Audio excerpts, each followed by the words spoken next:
नमस्कार, मैं हूं आपके साथ सोनिया चौहान। अपना उत्तर प्रदेश में आप सभी का स्वागत है। रुक करते हैं खबरों की ओर। बरेली के विकास भवन में सीएम योगी आदित्यनाथ ने प्रेस कॉन्फ्रेंस की। सीएम योगी ने क्या कुछ कहा, आइए आपको सुनाते हैं। मित्रों, आज मैंने शाहजहांपुर और बरेली इन दोनों जनपदों का भ्रमण करने का मुझे अवसर मिला। खास तौर पर बरेली में यहां से जुड़े हुए हजारों करोड़ रुपए की परियोजनाओं के लोकार्पण और शिलान्यास का एक अवसर मिला। बरेली की वर्षों से लंबित श्रीनाथ कॉरिडोर परियोजनाओं का अवलोकन करने और उनमें से कुछ परियोजनाओं को स्वीकृत करने का भी अवसर प्राप्त हुआ है। अभी हम लोगों ने इस पूरी कमिश्नरी के समीक्षा के माध्यम से चल रही विकास की परियोजनाओं और जो प्रस्तावित योजनाएं हैं उन पर भी विस्तार से माननीय जनप्रतिनिधियों और प्रशासनिक अधिकारियों के साथ में इस पूरी कमिश्नरी में क्या कुछ चल रहा है इसके बारे में हम लोगों ने यहाँ पे विस्तार से चर्चा की है। खासतौर पर इस कमिश्नरी में दो म्यूनिसिपल कॉरपोरेशन हैं, बरेली और शाहजहांपुर। सेफ सिटी के रूप में इन्हें डेवलप करना। इसके अलावा नगर पालिका परिषद भी हैं, इसमें बदायूं भी है, पीलीभीत भी है। इन्हें सेफ सिटी के रूप में कैसे हम डेवलप कर सकते हैं इस पर भी विस्तार से चर्चा हुई है। और मुझे बताते हुए प्रसन्नता है कि ये केवल सरकार की योजना नहीं बल्कि आम जन की भागीदारी भी इसके साथ हो सके। सेफ सिटी के इस पूरे कॉन्सेप्ट के साथ में जोड़ रहे हैं, जिसमें integrated command and control centre के माध्यम से हम शहर की सुरक्षा, शहर की ट्रैफिक की व्यवस्था और सिटी की स्वच्छता को ध्यान में रख करके इस पूरे अभियान को आगे बढ़ाने की एक बड़ी कार्य योजना के साथ कार्य कर रहे हैं और बहुत शीघ्र इसका एक स्वरूप हम सबको देखने को मिलेगा। माननीय जनप्रतिनिधियों ने विकास की बहुत सारी योजनाओं के बारे में अपने सुझाव भी दिए और अपने प्रस्ताव भी प्रस्तुत किए हैं। इनमें से बहुत सारे प्रस्ताव शासन ने पहले ही स्वीकृत किए हैं, बहुत सारे सरकार के संज्ञान में हैं, उन पर सरकार के स्तर पर गंभीरतापूर्वक विचार किया जा रहा है। मुझे पूरा विश्वास है कि प्राकृतिक संसाधनों से भरपूर हमारे चारों जनपद बरेली, बदायूं, शाहजहांपुर और पीलीभीत यहाँ की उन अनंत संभावनाओं को न केवल यहाँ की खुशहाली के लिए बल्कि प्रदेश की समृद्धि के लिए हम आगे बढ़ाने में माननीय जनप्रतिनिधियों की मदद से सफल होंगे। और इसी दृष्टि से आज यहाँ का मैंने निरीक्षण भी किया है। जनसभा में उन योजनाओं का, कुछ योजनाओं का लोकार्पण और शिलान्यास भी किया है और कुछ अभी परियोजनाओं का हम अभी अवलोकन करने भी निकल रहे हैं। मैंने कहा आपको इसके बारे में अवगत करा दें। बहुत बहुत धन्यवाद।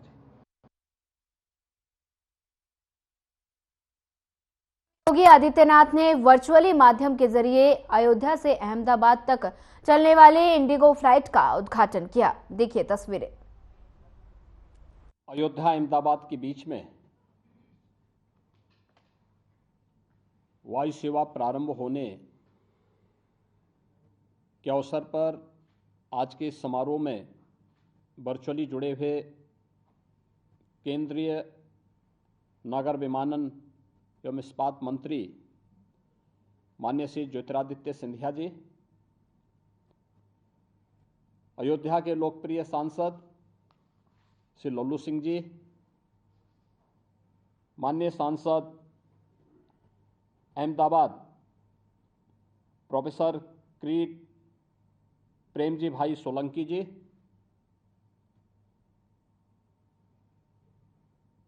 स्पेशल डायरेक्टर इंडिगो श्री आर.के. सिंह जी, नागर विमानन मंत्रालय के सभी अधिकारीगण, उत्तर प्रदेश शासन के मुख्य सचिव श्री डी.एस. मिश्रा जी, अपर मुख्य सचिव श्री एस.पी. गोयल जी, आज के इस पूरे कार्यक्रम के साथ जुड़े हुए अयोध्या और अहमदाबाद से जुड़े हुए सभी इंडिगो और एयरपोर्ट अथॉरिटी से जुड़े हुए अधिकारीगण और बहनों और भाइयों,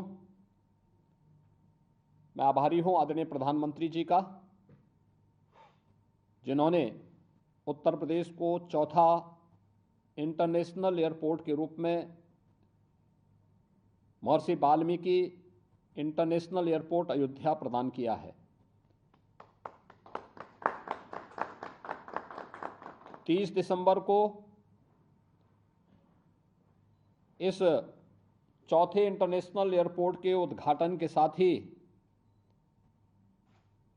अयोध्या दिल्ली के बीच में वायु सेवा प्रारंभ हुई और आज मेरे लिए अत्यंत प्रसन्नता का क्षण है कि अयोध्या से अहमदाबाद को जोड़ने के लिए एक नई वायु सेवा इंडिगो के द्वारा प्रारंभ की जा रही है। यह उन अनंत संभावनाओं को जो 2014 के बाद देश के अंदर हम सबको देखने को मिला है,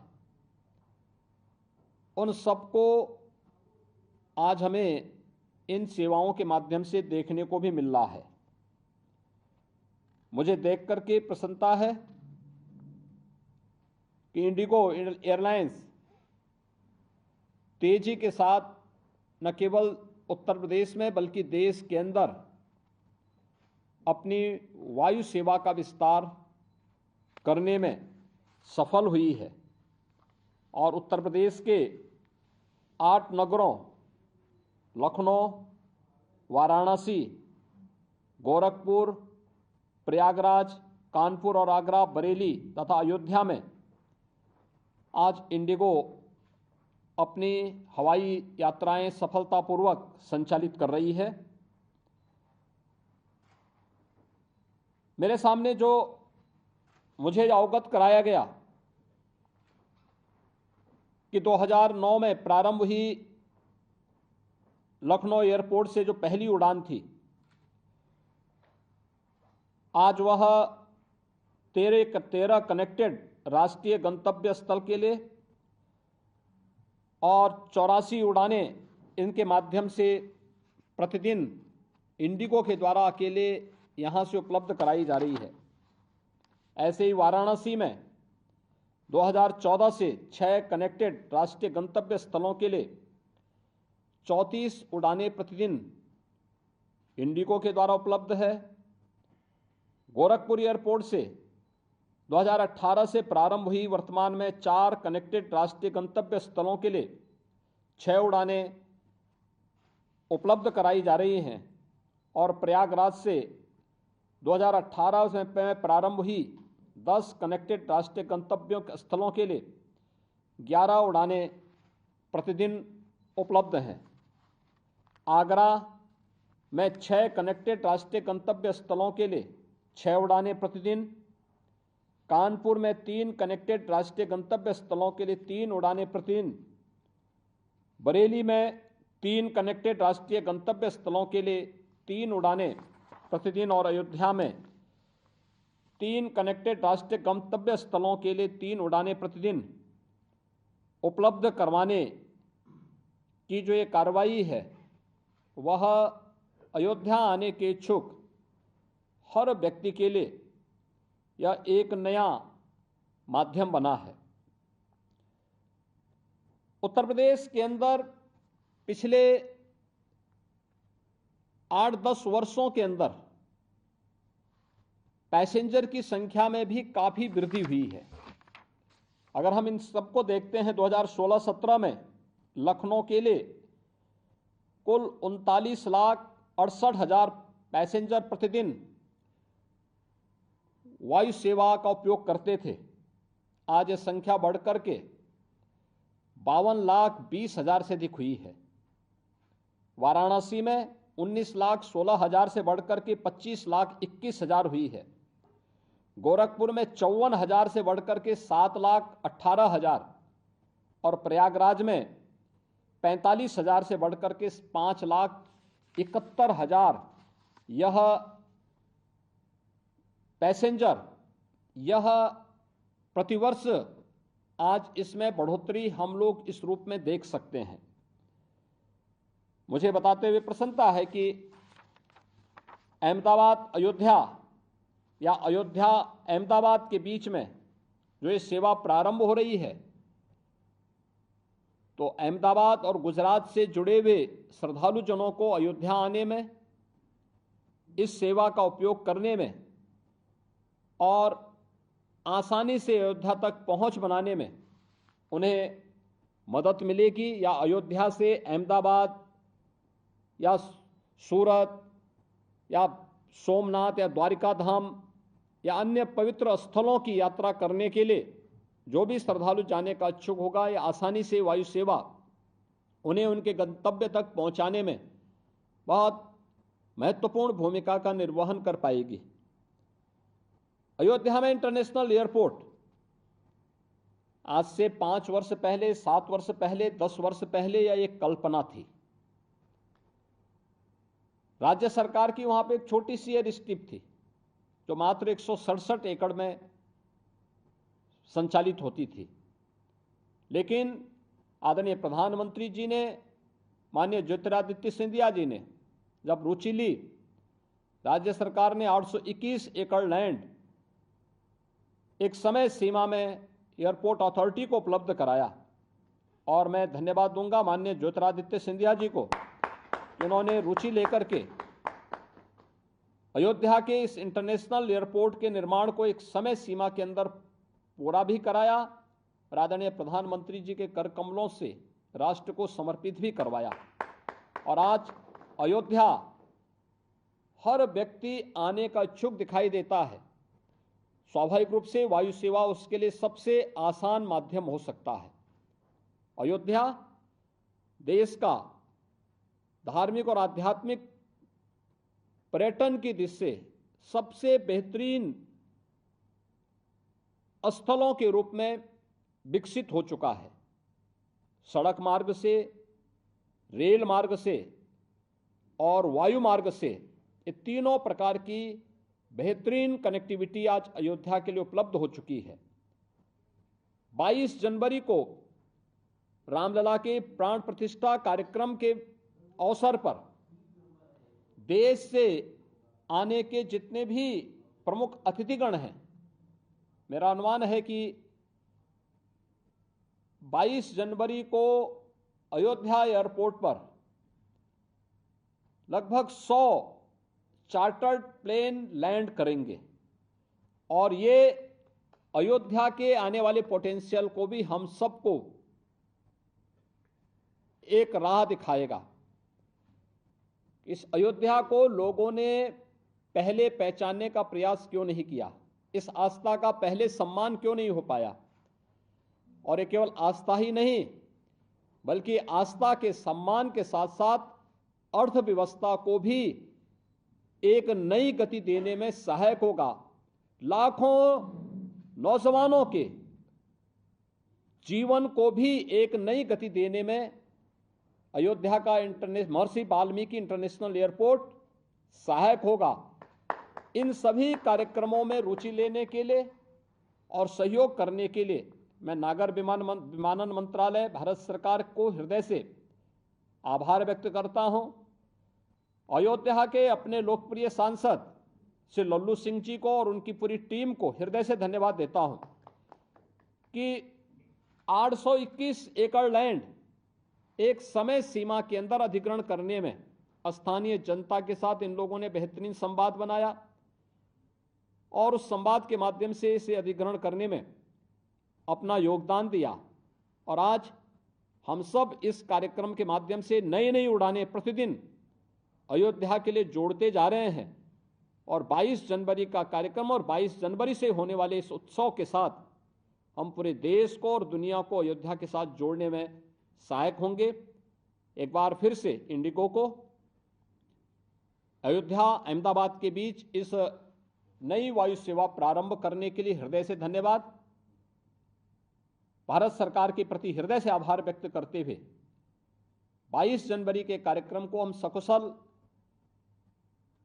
एक नए दिव्य और नव्य अयोध्या के रूप में प्रस्तुत करने में सफल हो पाएंगे। इस विश्वास के साथ इस पूरे अभियान के प्रति मैं अपनी शुभकामनाएं देता हूं और राज्य सरकार के द्वारा हर प्रकार के सहयोग के लिए भी अपनी प्रतिबद्धता को पुनः दोहराते हुए अपनी वाणी को विराम देता हूं।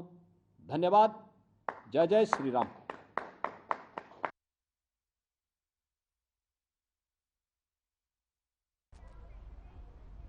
दिल्ली स्थित बीजेपी मुख्यालय में बीजेपी के राष्ट्रीय प्रवक्ता डॉक्टर सुधांशु त्रिवेदी ने प्रेस कॉन्फ्रेंस की। सुधांशु त्रिवेदी ने क्या कुछ कहा, आइए आपको सुनाते हैं। आप सभी जानते हैं कि भारतीय राजनीति के चिर युवा और चिर व्याकुल नेता के पीछे उन्मत्त चिर-विघ्न संतोषी पार्टी किसी भी अच्छे से अच्छे अनुष्ठान में विघ्न उत्पन्न करके कैसे संतोष प्राप्त किया जा सकता है, उस प्रवृत्ति की परिचायक कांग्रेस पार्टी के साथ पता नहीं कौन सी समस्या है कि भारत का इतिहास जब जब करवट ले रहा होता है तब तब वो उस अवसर के साथ खड़े न होकर उसका बहिष्कार करते हैं। अभी हाल में आपने देखा, चंद महीने पहले की बात है, पिछले वर्ष की, नई संसद भवन के उद्घाटन का बहिष्कार किया। भाई, नई संसद भवन 150 वर्षों तक चलेगी, इसका भारतीय जनता पार्टी अथवा प्रधानमंत्री श्री नरेंद्र मोदी जी से तो कोई मतलब नहीं है। उस ऐतिहासिक अवसर का बहिष्कार किया, जबकि उल्लेखनीय यह है कि अंग्रेजों के जमाने की संसद का बहिष्कार नहीं हुआ था वायसराय के टाइम में। जीएसटी लागू हुआ, भारत के कर संरचना में, टैक्स स्ट्रक्चर में ऐतिहासिक पैराडाइम शिफ्ट हुआ, उसका बहिष्कार किया। G20 अभी अभी हुआ, पहली बार ऐसा हुआ कि 20 राष्ट्राध्यक्ष और वो दुनिया के सबसे शक्तिशाली 20 देशों के राष्ट्राध्यक्ष भारत में आए। क्योंकि मैं पुनः विनम्रता से कह दूं कि नॉन अलाइन समिट भी हुआ था, पर नॉन अलाइन समिट उस समय वर्ल्ड का पावर सेंटर नहीं माना जाता था, and G20 is considered as the power centre. उसमें महामहिम राष्ट्रपति के द्वारा दिए गए भोज का बहिष्कार किया। अरे, भारत की शक्ति का कितना बड़ा उद्भव था। हमारे पूर्व राष्ट्रपति रामनाथ कोविंद जी और द्रौपदी मुर्मू जी के अभिभाषण का बहिष्कार किया, जबकि वो हमारे राष्ट्र के प्रथम नागरिक हैं, परंतु ये एक संयोग की बात थी। देखिए, एक अनुसूचित जाति से थे, एक अनुसूचित जनजाति से थी, इसके बावजूद आपने बहिष्कार किया। और अभिभाषण का बहिष्कार करके आपको मिलना क्या था, यह भी बहुत स्पष्ट था। याद करिए, कारगिल विजय दिवस 2004 के बाद 2009 तक नहीं होता था। क्यों कांग्रेस ने बहिष्कार किया था कारगिल विजय दिवस का?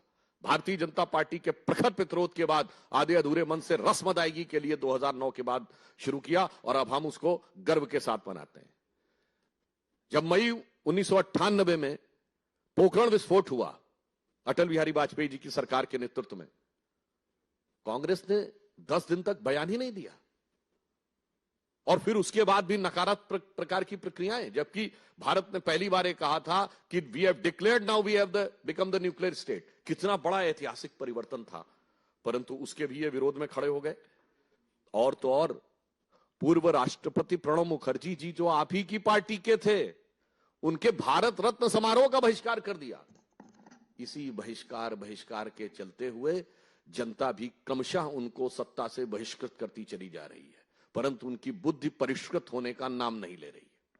आज जब अयोध्या में श्री रामलला विराजमान की प्राण प्रतिष्ठा होने जा रही है, और उस समय एक बार पुनः कांग्रेस ने अपनी उसी प्रवृत्ति के अनुरूप, क्योंकि यह भारत के इतिहास का ऐतिहासिक पल है। यदि आजादी 800 साल की गुलामी के बाद हमें मिली थी 1947 में, यद्यपि कांग्रेसी कहते हैं 200 साल की गुलामी, हम कहते हैं 800 साल की गुलामी, तो ये 500 साल के संघर्ष के बाद भारत का वह स्वाभिमान उभर कर सामने आने जा रहा है, जिसके के लिए सरदार पटेल ने कहा था सोमनाथ मंदिर की प्राण प्रतिष्ठा के समय कि जब जब भारत स्वतंत्र हुआ था तो सोमनाथ की अट्टालिकाओं ने आकाश को छुआ था। और उस अवसर पर यहां एक बात और स्पष्ट करना चाहता हूं, कांग्रेस अपनी प्रवृत्ति के अनुरूप है। मैं आप लोगों के सुलभ संज्ञान के लिए कोट करना चाहता हूं कि जब सोमनाथ मंदिर की प्राण प्रतिष्ठा हो रही थी, तो जवाहरलाल नेहरू जी ने 24 अप्रैल 1951 को जाम साहब दिग्विजय सिंह, जो कि उस समय सौराष्ट्र के प्रमुख थे, यानी like technically the chief minister, फिलहाल वक्त हो चला एक छोटे से ब्रेक का। ब्रेक के बाद जल्द हाजिर होंगे।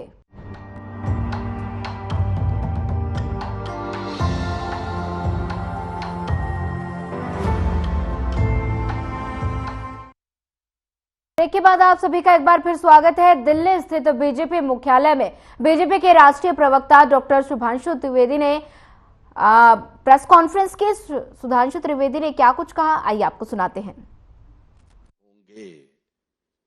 ये 24 अप्रैल 1951। सोर्स है selected works of Jawaharlal Nehru series 2 volume 16 part 1। बस वही तो परंपरा थी। उसके बाद इंदिरा जी के जमाने में गोरक्षक संतों पे गोलियां चली। इंदिरा जी के जमाने में 1976 में जब रूटीन खुदाई में राम मंदिर के खंभे निकल रहे थे तो वामपंथी इतिहासकारों के दबाव में रुकवा दिया गया। राजीव जी के जमाने में कार सेवकों की हत्या करने वालों का समर्थन हुआ। पीवी नरसिम्हा राव जी के जमाने में पता नहीं क्या क्या हुआ, वो आपको पता है। और सोनिया जी के जमाने में आते आते राम काल्पनिक होने का हलफनामा तक हो गया। यानी ये बहुत साफ है कि यह प्रवृत्ति जो आज कांग्रेस ने दिखाई है एक मौका था कि आज आप अपने को बदल कर दिखा सकते थे, परंतु आपने ऐसा नहीं किया। परंतु मैं एक और बात स्पष्ट करना चाहता हूं, यह नेहरू की कांग्रेस है, यह गांधी की कांग्रेस नहीं है। क्योंकि महात्मा गांधी का तो राजनीतिक दर्शन था राम राज्य। महात्मा गांधी का नित्य का भजन था रघुपति राघव राजा राम। महात्मा गांधी की समाधि पे लिखा हुआ है हे राम। और आज उस राम राज्य की प्राण प्रतिष्ठा का प्रारंभ हो रहा है, श्री गणेश हो रहा है, और आप उसके साथ नहीं खड़े हैं। इसका मतलब बहुत साफ है कि ये गांधी की कांग्रेस और नेहरू की कांग्रेस का अंतर भी अब बिल्कुल साफ हो गया है। और आज इस अवसर को जो इन्होंने अपने हाथ से गंवाया है, ये कांग्रेस के अंदर का भारतीय संस्कृति, हिंदू धर्म और हिंदुत्व के प्रति जो विरोध है उसको दर्शाता है। अब बताइए इससे ज्यादा क्या होगा कि श्री राम जन्मभूमि केस में जो बाबरी मस्जिद पक्ष के पक्षकार इकबाल अंसारी थे, उनको इनवाइट किया गया है। यह हिंदू धर्म की महान उदारता के परंपरा के अनुरूप है। गोली चलाने वालों को भी इनवाइट किया गया। बताइए वो आने को तैयार हैं जो मुख्य पक्षकार थे, मगर चंद कट्टरपंथी वोटों की तिजारत की गला काट प्रतिस्पर्धा में कांग्रेस और कांग्रेस गोत्र के सारे दल, कांग्रेस की परंपरा के सारे दल आज हाहाकार मचाने को तैयार है। मतलब आपने हिंदी में कहावत सुनी होगी ना कि मुद्दई सुस्त गवाह चुस्त। यहां तो मुद्दई साथ में आके खड़ा हो गया है, मगर इसके बावजूद इन लोगों के मन में अभी भी वह लोभ दिखाई पड़ रहा है। तो मैं कह सकता हूं कि एक कहावत होती है कि राम नाम कड़वा लगे और प्यारा लागे दाम, तो दुविधा में दोनों गए न माया मिली न राम। मैं स्पष्ट कर देना चाहता हूं, इस प्राण प्रतिष्ठा का बहिष्कार करके कांग्रेस पार्टी और कांग्रेस की परंपरा, कांग्रेस गोत्र के जितने दल हैं, उन्होंने ये स्पष्ट कर दिया है कि वो राजनीतिक दृष्टि से निष्प्राण तो होते ही जा रहे थे, अब उनकी प्रतिष्ठा भी समाप्त हो गई। श्री नरेंद्र मोदी जी के प्रति आपके मन में जो भी ईर्ष्या है, द्वेष है, इंफीरियरिटी कॉम्प्लेक्स है, उसको लेकर आप भारत के विरोध तक चले जाते थे, आज भगवान के विरोध तक चले गए। इसलिए मैं यह भी स्पष्ट करना चाहता हूं कि एक बार श्री राम जन्मभूमि ट्रस्ट ने जब इनवाइट किया था तो उन्हें सद्बुद्धि आई होती तो शायद वो अपने पूर्व कर्मों का परिष्कार करने के लिए आ जाते। वैसे कांग्रेस पार्टी के अंदर ही कई नेता इसका विरोध कर रहे हैं, क्योंकि शायद उनके मन में यह भी हो, वो जो एक पुराना भजन है ना, मैली चादर ओढ़ के तेरे द्वार पे कैसे आऊं। फिलहाल इस बुलेटिन में इतना ही। ज्यादा खबरों के लिए बने रहिए हमारे साथ। नमस्कार।